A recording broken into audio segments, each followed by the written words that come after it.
Praise the Lord, hallelujah. प्रभु के नाम में सभी बहन भाइयों को जय मसीह की। और परमेश्वर में आप सब लोग कैसे हैं? हम विश्वास करते कि आप लोग अच्छे होंगे, स्वस्थ होंगे और प्रभु ने आप सबको संभाला होगा, इसलिए परमेश्वर का बहुत बहुत धन्यवाद।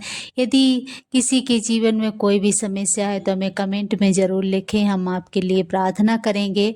आप भी हमारे लिए प्रार्थना करना, क्योंकि वचन में लिखा है कि एक दूसरे के लिए प्रार्थना करो। सच में जब यदि हम परमेश्वर पर भरोसा करते हैं, उस पर विश्वास करते हैं, उस पर आशा लगाए रहते हैं, तो हम एक दूसरे के लिए प्रार्थना करेंगे तो प्रार्थना के द्वारा सब कुछ संभव है। तो परमेश्वर का धन्यवाद हो। आइए आगे हम वचन को देखेंगे और वचन हमें क्या प्रेरणा देता है, क्योंकि आत्मिक जीवन में कभी कभी क्या होता है, हम वो चीज़ों को नहीं समझ पाते इस संसार में कि हमें कौन सा कार्य करना, कौन परमेश्वर के विरोध में है और हम नहीं समझ पाते। तो वचन ही हमें बताता है कि हमें कौन से कामों को करना, कौन से कार्य हमें नहीं करना है। तो आज का हमारा जो उद्देश्य है, जो आज का हमारा वचन है, वो है क्या हम प्रभु को मानते हैं, मसीह में हैं, तो क्या हमें मूर्ति पूजा करनी चाहिए या नहीं करनी चाहिए। कुछ ऐसे लोग होते हैं जो प्रभु यीशु मसीह की मूर्त लगाकर और उसकी दंडवत करते हैं, तो इसके या और किसी अन्य चीज़ की दंडवत करते हैं, कभी क्रूस की दंडवत करते हैं। तो इसके विषय में परमेश्वर का वचन क्या कहता है, तो आइए हम परमेश्वर के वचन की ओर चलेंगे। इसके पहले हम प्रार्थना करेंगे।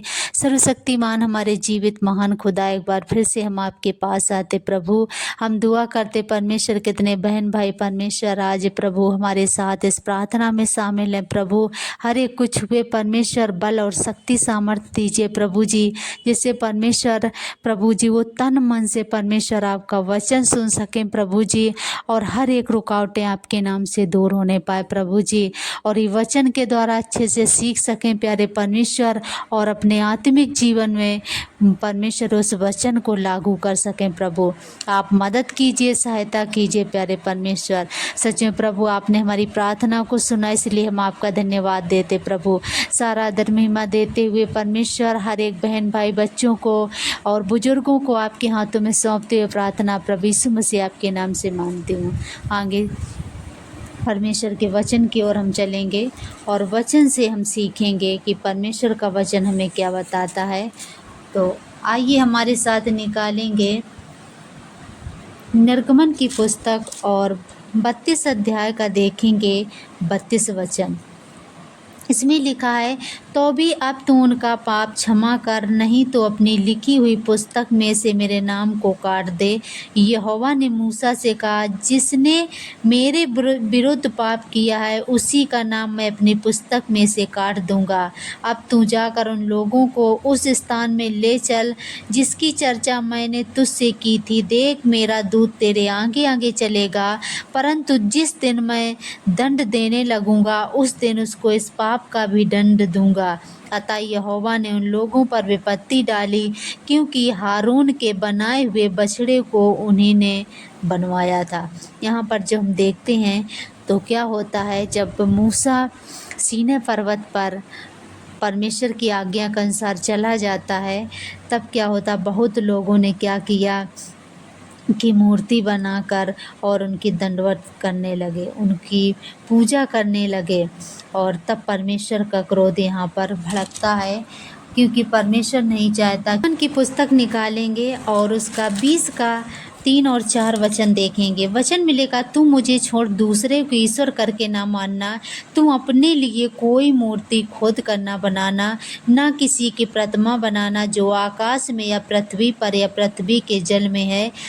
तू उसको दंडवत ना करना, ना उसकी उपासना करना, क्योंकि मैं तेरा परमेश्वर यहोवा जलन रखने वाला परमेश्वर हूँ, और जो मुझसे बैर रखते हैं उनके बेटे पोतों और परपोतों को भी पितरों का दंड दिया करता हूँ। यहाँ पर परमेश्वर का वचन स्पष्ट कहता है कि जो लोग मूर्त पूजा करते या जो अपने लिए कोई मूर्त खोद कर बनाते, क्योंकि परमेश्वर की आज्ञा तू अपने लिए कोई मूर्त खोद कर ना बनाना, ना उनकी दंडवत करना। लेकिन जब हम ऐसा करते हैं तो हम परमेश्वर के विरोध में हो जाते हैं, क्योंकि परमेश्वर नहीं चाहता। जो आकाश और पृथ्वी का करता है, जिसने पूरी दुनिया पूरे ब्रह्मांड को बनाया है, उसने अपने स्वरूप अपनी समानता में मनुष्य को बनाया, वो सब कुछ करने वाला परमेश्वर है। यदि हम मूर्त को बनाते हैं या अपने लिए कुछ भी बनाते हैं, किसी मूर्त पूजा करते हैं, किसी के स्टैचू लगाकर और हम पूजा करते हैं, तो हम पाप करते हैं, क्योंकि वचन हमें ये नहीं सिखाता है। तो जैसे हमने देखा यहाँ पर क्या हुआ, जब मूसा सीनै पर्वत पर चला गया परमेश्वर की आज्ञा के अनुसार, तब लोगों ने क्या किया, सोना इकट्ठा किया, सोना चांदी इकट्ठा करके एक बछड़ा की मूर्त बनाई और सब ने दंडवत किया। तब फिर से परमेश्वर का क्रोध उन पर भड़का और परमेश्वर ने कहा कि ये लोग कनान देश को ना जाने पाएंगे। तब मूसा ने फिर क्षमा मांगा परमेश्वर से, कहा हे प्रभु क्षमा कर, इन लोगों को क्षमा कर दे, ऐसे नहीं तो मेरा नाम इस पुस्तक में से हटा दे। इस जीवन की पुस्तक में जो मेरा नाम लिखा है उसको भी परमेश्वर हटा दे। उसने मूसा ने यहाँ पर कितना दया दिखाया, क्योंकि वे लोग तो समझ नहीं पाए और वो पाप में पड़ गए और परमेश्वर ही नहीं चाहता था। इसलिए वहाँ पर जो हम देखते हैं, जब मूसा से परमेश्वर ने कहा कि इन लोगों ने हमारे विरोध में पाप किया है, तब मूसा ने कहा कि परमेश्वर पाप तो इन लोगों ने किया है, लेकिन ये नहीं जाएंगे तो मेरा भी नाम इस पुस्तक में से हटा दे। तब परमेश्वर ने क्या किया, उनके अपराधों को क्षमा किया और कहा। फिर जब लोगों ने यहाँ पर पाप किया था, तब परमेश्वर ने आज्ञा दिया। जब मूसा ने बहुत परमेश्वर से विनती किया, तब परमेश्वर ने उन पर दया किया और कहा, आज्ञा भी दिया परमेश्वर ने और कहा यदि हमारी आज्ञा को नहीं मानोगे तो मैं दंड दूंगा। तब यहाँ पर आज्ञा कौन सी दिया, हम 33 का 4 वचन देखेंगे। यह बुरा समाचार सुनकर लोग विलाप करने लगे और कोई अपने गहने पहने हुए ना रहा, क्योंकि यहोवा ने मूसा से कह दिया था, इस्राएलियों को मेरा यह वचन सुना, तुम लोग तो हठीले हो, यदि मैं पल भर के लिए तुम्हारे बीच होकर चलूँ तो तुम्हारा अंत कर डालूँगा। इसलिए अब अपने अपने गहने अपने अंगों से उतार दो कि मैं जानूँ कि तुम्हारे साथ क्या करना चाहिए। इसलिए इस्राएली होरेब पर्वत से लेकर आगे को गहने उतारे रहे। यहाँ पर क्या किया, बहुत सारे जो इस्राएली लोग थे उन्होंने अपना गहना उतार उतार के उस बछड़े को बनाया था, उस गहने से उस बछड़े को तैयार किया। तब परमेश्वर का क्रोध भड़का था और मूसा से कहा मैं इनको नष्ट कर डालूँगा, तो वे हमारे स्थान में न जाने पाएंगे। फिर मूसा ने विनती किया परमेश्वर से कि प्रभु यदि आप उनके विरुद्ध परमेश्वर आप उन्हें क्षमा कर, क्योंकि यदि आप उन्हें क्षमा ना करें तो परमेश्वर मेरा भी नाम हटा दे उस पुस्तक से। तब परमेश्वर ने कहा यदि वे हमारी आज्ञा को मानेंगे तो मैं उनके पाप को क्षमा करूँगा, यदि वे हमारी आज्ञा को नहीं मानेंगे तो मैं क्षमा नहीं करूँगा। और यहाँ पर जो हमने देखा, परमेश्वर ने कहा कि अपने अपने सारे गहने उतारो और बिना गहनों के चलो। जब ऐसे ही चलोगे और तब मैं तुम्हारे पापों को क्षमा करूँगा, क्योंकि परमेश्वर न्यायी परमेश्वर है। यदि आप परमेश्वर के वचन के अनुसार चलेंगे तभी परमेश्वर आपको आशीष करेगा, क्योंकि परमेश्वर महान है। और भी हम इसी के विषय में वचन देखेंगे। हम व्यवस्था विवरण 6 अध्याय का 6 वचन से देखेंगे कि परमेश्वर की आज्ञा ना मानने से कौन कौन से, परमेश्वर क्या कहता है, कौन सी आज्ञाएं हैं परमेश्वर की और कौन सी आज्ञा हमें मानना है। तो 6 में लिखा, और ये आज्ञाएं जो मैं आज तुझको सुनाता हूँ वे तेरे मन में बनी रहें और तू इन्हें अपने बाल बच्चों को समझा कर सिखाया करना और घर में बैठे मार्ग पर चलते लेटते उठते इनकी चर्चा किया करना। यहाँ पर परमेश्वर ने कहा अपने जो आज्ञा मैं तुम्हें दे रहा हूँ वो अपने बाल बच्चों को भी सिखाना, क्योंकि यदि बच्चे नहीं सीखेंगे तो आगे वो भी फिर बुराई में पड़ जाएंगे, पाप में पड़ जाएंगे और परमेश्वर के अनुग्रह से वो दूर हो जाएंगे, परमेश्वर की आशीष से वो दूर हो जाएंगे। बहुत सारे ऐसे अपने परिवार देखे हैं, बहुत सारे लोग ऐसे हैं जो भवन में अपने बच्चों को नहीं लाते हैं और वो परमेश्वर से धीरे धीरे दूर होते जाते हैं, क्योंकि उनके माता पिता ने परमेश्वर का भय मानना उन्हें छोटे बचपन से नहीं सिखाया और वो जब गलत संगति में पड़ जाते हैं तब क्या बहुत सारी समस्याएं आती हैं, फिर वो बच्चे बात नहीं मानते। इसलिए परमेश्वर का वचन कहता है कि लेटते उठते बैठते अपने बच्चों को भी सिखाया करना। जो परमेश्वर ने आज्ञाएं दी हैं, भय मानना और बुराई से दूर न रहना, ऐसी परमेश्वर ने जो आज्ञा दी हैं तो उन्हें अपने बच्चों को भी सिखाना है कि परमेश्वर महान है, वो जीवित है। तो यहाँ पर लिखा है कि जो भी आज्ञा मैं तुम्हें दिया हूँ वो अपने बच्चों को भी सिखाना, क्योंकि वो भी नियम को जान सके, परमेश्वर में क्या करना क्या नहीं करना, क्या उचित है क्या अनुचित है, ये सारी व्यवस्था को बच्चे भी समझ सकें ताकि उनका जीवन भी अच्छा रहे। तो हमें अपने, क्योंकि यदि हम अच्छे हैं और हमारा जीवन अच्छा है, यदि बच्चों का जीवन बिगड़ जाए तो कितनी गलत बात है, क्योंकि बच्चे तो हमारे भविष्य होते हैं, माँ बाप का सपना तो बच्चे होते हैं। तो बच्चों को भी सिखाना है और अपने मित्रों को भी, परिजनों को भी हमें परमेश्वर की व्यवस्था के विषय में सिखाना है कि हमें क्या करना क्या नहीं करना है।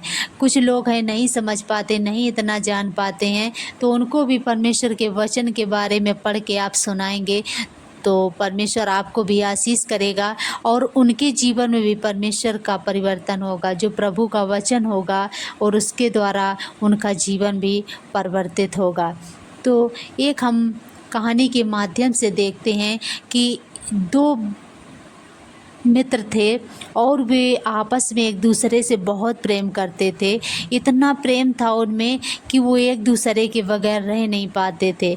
लेकिन वो जब जॉब करते थे साथ में, पहले तो उन्होंने पढ़ाई किया तब भी साथ साथ रहे वो बचपन में, इसके बाद बड़े हो गए तब भी वो साथ साथ पढ़े लिखे और आगे जब वो जॉब करने लगे तब भी वो साथ ही साथ रहते थे, क्योंकि एक दूसरे के बिना उनका जीवन अधूरा था और वो दोनों गहरे मित्र थे। लेकिन क्या होता है, जब संडे का दिन होता है, छुट्टी का दिन आता है, तो एक जो मित्र था वो चर्च जाने लगा, वो परमेश्वर की आराधना करने लगा, लेकिन उसने अपने दूसरे दोस्त को नहीं बताया उस परमेश्वर के बारे में, उस सच्चाई के बारे में। उसने दूसरे दोस्त को नहीं सिखाया कि वो पूछता रहा कि आप कहाँ जाते हो, लेकिन वो डर की वजह से, या उसने ये सोचा हो कि शायद दोस्त हमारा जान जाएगा तो हमसे दूर हो जाएगा, हमारे और दोस्त के बीच में दूरियां हो जाएंगी, जो भी उसके मन में ख्याल आया होगा, जो भी विचार हुआ होगा, लेकिन उसने अपने दोस्त को ये सारी चीज़ें नहीं बताई। और वो क्या था, वो तो अपना परमेश्वर के पास जाता और प्रभु से प्रार्थना करता था और परमेश्वर की उपस्थिति में रहता। लेकिन जो इतना करीबी दोस्त था वो क्या, वो संसार में भटक जाता है और वो परमेश्वर को नहीं जान पाता। एक समय जब होता है कि उनका जीवन, जब अंतिम समय आता है और दोनों, पहले जो परमेश्वर पर विश्वास करने वाला व्यक्ति था वो परमेश्वर के राज में चला जाता है और दूसरा जो है तो वो, जब परमेश्वर के यहाँ स्वर्गदूत ने उन्हें रोक लिया, जब परमेश्वर के पास जाता है उसके पहले ही स्वर्गदूत उसे रोक लेते हैं और जीवन की पुस्तक जब खोली जाती है तो वो कहता है जब हमारा दोस्त जीवन की उससे परमेश्वर के राज्य में गया तो मैं भी जाऊंगा, हमारा भी नाम उस जीवन की पुस्तक में होगा। लेकिन मेरे प्रिय बहन भाइयों, यहाँ पर क्या हुआ कि जब स्वर्गदूत ने उस जीवन की पुस्तक को खोला तो उसके दोस्त का नाम निकला, लेकिन उसका नाम नहीं था। दोस्त तो अंदर चला गया लेकिन वो बाहर रह गया। तब क्या होता है कि वो बार बार कहता है, यदि हमारा, क्योंकि हम दोस्त साथ साथ रहते थे, जो भी काम करते थे साथ साथ करते थे, लेकिन यहाँ पर क्या होता, तब स्वर्गदूत ने बताया एक काम था जो तुम्हारा दोस्त करता था वो तुमने नहीं किया, इस वजह से तुम परमेश्वर के राज में नहीं जा सकते हो। तब उसने बताया कि ऐसा कौन सा काम था जो हमारे दोस्त ने किया हमसे और हमने नहीं किया। तब उसने बताया कि परमेश्वर पर विश्वास, जो परमेश्वर पर विश्वास है वो तुमने नहीं किया लेकिन तुम्हारे दोस्त ने किया, इसी वजह से वो परमेश्वर के राज्य में पहुंच गया। तब उसे बहुत दुख हुआ कि जो हम साथ साथ रहने वाले दोस्त थे, एक दूसरे की साथ रहते थे और एक पल के लिए हम इधर उधर नहीं होते थे, लेकिन हमारे दोस्त ने कितना बड़ा हमारे साथ छल किया, हमें उस परमेश्वर की गहराई को नहीं बताया, उस परमेश्वर के वचन को नहीं समझाया जिसके द्वारा हमारा जीवन, अनंत जीवन हमने खो दिया है। ऐसे उसे बहुत बुरा लगा। तो मेरे प्रिय बहन भाइयों, यदि आप परमेश्वर पर भरोसा करते हैं तो अपने बाल बच्चों को भी परमेश्वर की आज्ञा मानना सिखाएं, अपने प्रिय लोगों को भी परमेश्वर की आज्ञा मानना सिखाएं, क्योंकि परमेश्वर महान है और वो जीवित है और वो प्रतिदिन प्रार्थना को सुनता है। तो जब आप अपने बेटों से, अपने बच्चों से प्रेम करते हैं तो आप परमेश्वर का भय भी मानना सिखाएं, क्योंकि आप, कोई भी माँ पिता ही नहीं चाहता हमारा बच्चा गलत मार्ग पर जाए। तो फिर क्यों ऐसा हम करते हैं कि हम बच्चों को परमेश्वर की आज्ञा नहीं सिखाते। तो यहाँ पर परमेश्वर का वचन कहता है कि बाल बच्चों को भी परमेश्वर की आज्ञा मानना सिखाओ, क्योंकि जब आज्ञा हम नहीं समझ पाते, परमेश्वर के वचन को गहराई से नहीं जान पाते, तो क्या होता है कि हम पाप में पड़ जाते। बहुत सारे ऐसे लोग होते हैं जो प्रभु में हैं फिर भी वो मूर्ति पूजा में फंस जाते हैं, परमेश्वर को किसी की प्रतिमा लगाकर दंडवत करने लगते हैं। लेकिन परमेश्वर का वचन स्पष्ट कहता है कि मैं हाथ की बनाई हुई वस्तुओं में नहीं रहता हूँ, मैं हाथ के बनाए हुए मंदिरों में नहीं रहता हूँ। परमेश्वर का घर क्या है? परमेश्वर का मंदिर तुम हो और परमेश्वर की आत्मा तुम में वास करती है। यदि कोई परमेश्वर के मंदिर को नष्ट करेगा तो वो परमेश्वर उसे नष्ट करेगा, क्योंकि परमेश्वर का मंदिर पवित्र है और वो तुम हो। यदि आपका मंदिर है, जो आपकी आत्मा है, यदि पवित्र होगी और सच्चाई से, खराई के साथ, विश्वास के साथ यदि आप परमेश्वर पर भरोसा करके प्रार्थना करेंगे तो परमेश्वर आपको ज़रूर आशीष करेगा और आपकी हर एक इच्छाओं को पूरा करेगा। तो मेरे प्रिय बहन भाइयों, ये वचन हमें गहराई से सीखना है, क्योंकि अंतिम दिनों में हम जी रहे हैं। यदि हम पुरानी व्यवस्था में पड़े रहे, परमेश्वर के वचन को हमने सही से यूज नहीं किया, सही से हमने उसे समझा नहीं, पढ़ा नहीं, तो हम परमेश्वर के उस मार्ग पर नहीं जा पाएंगे। तो परमेश्वर का धन्यवाद हो, क्योंकि प्रभु का वचन हमें यही सिखाता है कि तू किसी की प्रतिमा बनाकर किसी की उपासना ना करना। यहाँ पर प्रभु ने यही हमें सिखाया है। तो परमेश्वर का धन्यवाद हो, क्योंकि प्रभु हाथ की बनाई हुई चीज़ों में नहीं रहता, क्योंकि वो पवित्र है और वो महान सामर्थी परमेश्वर है। तो प्रभु का धन्यवाद। प्रभु इस वचन से आप सबको आशीष दे और परमेश्वर को महिमा मिले। आइए हम परमेश्वर के वचन से सीख की ओर चलेंगे और प्रभु से प्रार्थना करेंगे। हमारे सर्वशक्तिमान जीवित पिता, एक बार फिर से हम आपके पास आते प्रभु, क्योंकि आकाश पृथ्वी का बनाने वाला आप है परमेश्वर। जगत और उसमें की सारी वस्तुएं आपने रची और बनाए प्रभु। आपके नियंत्रण में परमेश्वर सारी सृष्टि रहती है प्रभु।